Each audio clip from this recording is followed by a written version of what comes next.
আজকের বিয়ের প্রোগ্রাম, মেহেদি হলুদের প্রোগ্রাম, সাথে বার্থডে প্রোগ্রাম, এই ৩টা প্রোগ্রাম আমি এই ব্লগে দিয়ে দিয়েছি। আর এই ৩টা প্রোগ্রাম অ্যাটেন্ড করব, রূপচর্চা করব না তা কি হয়? তাই নিজেকে একটু সাজিয়ে গুছিয়ে নিয়ে নিলাম। সাথে চা বিস্কিট খেয়ে সকালের নাস্তা দেবরের সাথে আর আমার ছেলের সাথে বেরিয়ে গেলাম আমার মামা শ্বশুরের বাসায়। আমি আরাফ আর আমার দেবর সবার আগে চলে গেলাম। আর এই যে ম্যাডামকে দেখতেছেন, এই ৩টা প্রোগ্রামের শো স্টপার হচ্ছে উনি। জি হ্যাঁ, উনি হলো আমার ননদ। আর আজকে হচ্ছে আমার ননদের কাবিন প্লাস ওর বার্থডে প্রোগ্রাম। তো সব মিলিয়ে ব্লগটা কেমন লাগে অবশ্যই পুরোটা দেখবেন আর শেষ পর্যন্ত সাথে থাকবেন। আর বাচ্চাদের আমি কাজে লাগিয়ে দিয়েছি সবগুলো, কারণ তারা প্রচুর ডিস্টার্ব করতেছিল, সন্ধ্যার নাস্তা খাচ্ছিল, প্লাস হচ্ছিল সবাই মানে অনেক বিয়ের অনুষ্ঠান মানেই তো আনন্দ। আর আমরা এই সবাই মিলে আমার মামি শাশুড়ি, খালা শাশুড়ি, আমার জাল, আমি সবাই মিলে মেহেদি সামান্য সামান্য বেটে নিচ্ছিলাম। আর এই যে উনি হলুদের জন্য রেডি হয়ে নিচ্ছে। আসসালামু আলাইকুম, আমি অর্পা আপনাদের জন্য আজকে নতুন একটা ব্লগ নিয়ে আসলাম। তো সাথে থাকবেন আর আশা করি ব্লগটা ভালো লাগবে। হ্যাঁ, ব্লগটা একটু বড় হবে, তাও আশা করি আপনারা সবাই সাথে থাকবেন। আর অবশ্যই জানাবেন যে কেমন হলো 3টা প্রোগ্রাম একসাথে। যেহেতু হঠাৎ বিয়েটা ঠিক হয়েছে, কাবিনটা ঠিক হয়েছে ওর বার্থডের দিনই। ওর বার্থডের প্রোগ্রামটা আগে থেকেই ছিল, বাট এর মধ্যেই কাবিনের প্রোগ্রামটাও পড়ে গেছে। তো আমরা তাড়াহুড়ো করে যে যেমনি পেরেছি প্রোগ্রামটা সেট করতে সবাই তেমনভাবেই যতটুকু পেরেছি করেছি বাসায় আর কি, ছোটোখাটো একটা অনুষ্ঠান আর কি। তো এই তো আমার খালা শাশুড়ি ওকে কাঙ্কন বেঁধে দিল। আর ও তো এক্সাইটমেন্টে প্রচুর খুশি আর কি, কি বলবো আর কি, একদিনে সব বুঝে নিত ব্যাপারটা কেমন প্যারাদায়ক। বাচ্চাদের সবাইকে উঠায় দিলাম খাটে।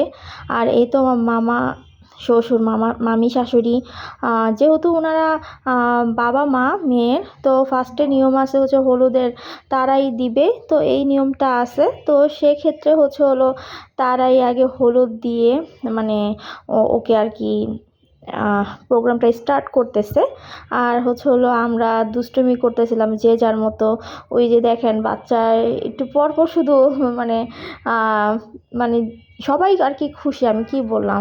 আর একটা প্রোগ্রাম হোক, ছোট হোক বড় হোক, সব প্রোগ্রামেই কিন্তু মানুষ ফ্যামিলি যারা আসি সবাই একসাথে থাকে। আর একসাথে হলে কিছু খাই বা না খাই বা কোনো কিছু থাকুক বা না থাকুক, এনজয়টা যে না, সেই এনজয়টাই মেন বিষয়টা থাকে। আর এই তো আমার শাশুড়ি, আমার খালা শাশুড়ি, ওরা দিয়ে দিচ্ছে। আর আমরা এখানে দুষ্টামি করতেছিলাম টাকা নিয়ে, যে টাকা তো দিল না আর কি। এই তো সব মিলে হলুদের প্রোগ্রামটা আর কি আমরা শেষ করব আস্তে আস্তে। আর এটা আমার মামি শাশুড়ি আর কি। যদি দেখেন অনেক মানুষকে আমি অনেক ভিডিওটা অনেক লং হয়ে যাবে, তাই আমি অনেক কাটিং করে এডিট করে ভিডিওটা ছাড়লাম, কারণ অনেকেই দিয়েছে। সবগুলো যদি আমি করতে চাই তাহলে ভিডিওটা অনেক বড় হয়ে যাবে। আর এটা আমার সেজো মামা শ্বশুর আর মামি শাশুড়ি। ওই যে বললাম না, আমাদের ফ্যামিলিটা, শ্বশুরবাড়ির ফ্যামিলিটা অনেক বড়, বিশাল বড়, যে বলে বা দেখিয়ে শেষ করা যাবে না। আর শেষে আমি আর আমার জাল একসাথে বসে পড়লাম ওকে মেহেদি দেওয়ার জন্য। তো আস্তে আস্তে এভাবেই হলুদের যে প্রোগ্রামটা ছিল শেষ করলাম। আর তারপরে ও হাতে মেহেদি দিয়েছে, সারা রাত অনেক এনজয়মেন্ট করেছে। আমি থাকতে পারিনি, যেহেতু আমি একটু সিক, আপনারা সবাই জানেন যে আমি একটু অসুস্থ। এটার জন্য আমি সারা রাত ওদের সাথে এনজয় করতে পারিনি। ইনশাআল্লাহ যদি বড় করে প্রোগ্রাম হয় সেটার ব্লগটাও আপনারা পেয়ে যাবেন। আর তখন অনেক এনজয়মেন্ট হবে আমার ঘরের নতুন সদস্যকে নিয়ে। তো সবাই অবশ্যই আমার জন্য দোয়া করবেন, আমার নিউ বেবির জন্য, যেটা এখনও আগমন হয়নি, দোয়া করবেন তার জন্য। তো এই তো পরের দিন সকালে হলো আমরা একটু ঘুরফির করতেছিলাম, আমার জালের বাসায় গিয়েছিলাম। মানে এখানে সব আশেপাশে সবাই থাকে, তো মানে থাকা খাওয়া মানে কোনো অসুবিধা হয়নি আমাদের আর কি। তো আমরা ঘুরে ফিরে অনেক মজা করেছি। আর এই তো আমি রেডি হয়ে নিলাম। আসলে রেডি হওয়ার মতো ভিডিও করার আমার শক্তি ছিল না, অনেক ব্যস্ততার মধ্যে রেডি হতে হয়েছে। তো কোনো মতো রেডি হয়ে ওই যে দেখেন পিছনে সবাই আসতেছে। এখন আমরা রিক্সা করে চলে যাব, যেহেতু কাবিন দুপুরে। তো আমরা গিয়ে হলো আগে খাওয়া দাওয়াটা শেষ করব। বসে গেলাম খাওয়া দাওয়া করতে। তো বিয়েতে যা যা খাওয়া দাওয়া ছিল সেগুলোই ছিল। আর আমি যেহেতু বিয়ের বাড়ির রোস্টটা আমার কিন্তু খুবই পছন্দ, তো আমি এটা দিয়ে আগে হলো খাওয়াটা শেষ করব। আমি নিয়েছিলাম, কিন্তু গরুর যে রেজালাটা ছিল সেটাও কিন্তু সেই মজা হয়েছিল।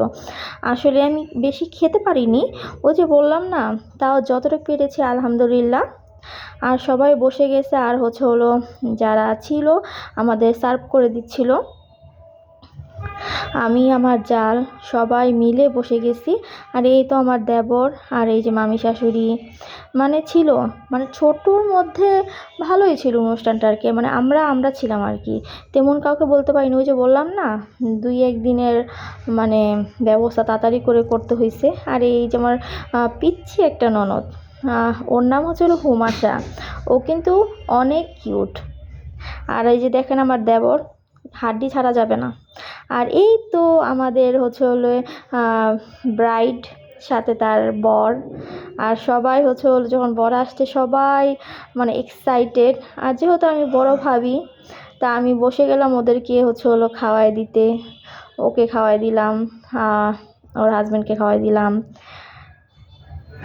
তো এই তো আসলে সবাই পাশে বসেছিল কে কী করবে। আর মানে বর তো খুবই লজ্জা পাচ্ছিল খেতে, তা এটার জন্য আমি আর বসে খাওয়াইতে পারলাম না। আমি হলো ওকে দাঁড়ায় দুজনকে যতটুকু পারছিলাম খাওয়াই দিতেছিলাম। আর কিন্তু আমরা তো খেয়ে উঠছি, তাই হচ্ছিলো না। আর এই তোমার বিআইন, উনিও ওনার হাজব্যান্ড নিয়ে খেতে বসে গেছে। তো আমরা সবাই এক টেবিলে মজা করছিলাম, গল্প করছিলাম, খাওয়া দাওয়া করতেছিলাম। খাওয়া দাওয়া শেষে সব মেয়েদের জীবনের এটা বিশেষ একটা অংশ। ওর হলো ওই যে এই তো কাবিন করি আর কি, ওকে আংটি পরিয়ে দিল। আর হলো যেহেতু ওর নাক ফুরানো নাই, সেইটাই আর কি দিয়ে দিল। আর এই তো মিষ্টি, সবাই মিলে মিষ্টি খাচ্ছি। এখন আমিও খাবো এই মিষ্টি, বিয়ের মিষ্টিকে আর মিস করা যায় বলেন তো? তাই আমরা সবাই মিলে হলো মিষ্টিটা খাচ্ছি। আপনারা কোন মিষ্টি পছন্দ করেন, সাদা নাকি লাল নাকি কালো? আমি কিন্তু সাদাটা বেশি পছন্দ করি না, বাট লাল মিষ্টিটা কিন্তু অনেক পছন্দ। আর এই তো আমাদের বার্থডে গার্ল।